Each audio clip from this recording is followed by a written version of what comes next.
5-year-old Coco is another one of our torties, and she is actually a return to shelter. She was here several months ago and was adopted out, and unfortunately her previous owner did not realize that sometimes torties come with a little bit of what we call tortitude. It's a little extra sass mixed in there. You know, a lot of people like the big personalities that come with torties, and some people just don't. You know, that doesn't mean that they're not sweet and affectionate. They totally are. But sometimes they're a little sassy, and they let you know how they feel and what they want and what they don't want. So you have to be prepared for that. Since she's been back here, she hasn't really shown us any sass. But, you know, we want to make sure everybody knows all the information. She does have a bite report that you'll see in here, and essentially it's just a scratch. It says that she ran up and scratched her owner's foot.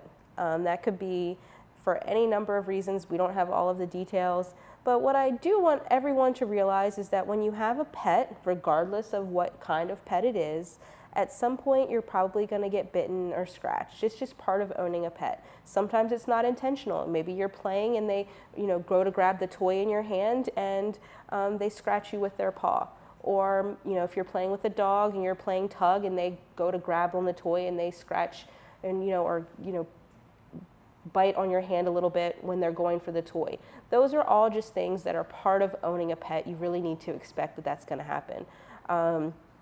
So we don't want to penalize Coco for that, and we are certainly not doing that here. And we don't want anybody that may be looking at her as a potential new family member to do that as well.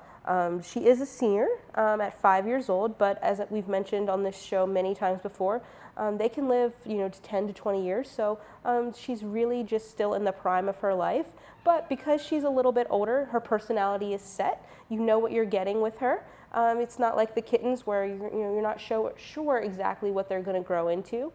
So you know, you have all of those things to account for.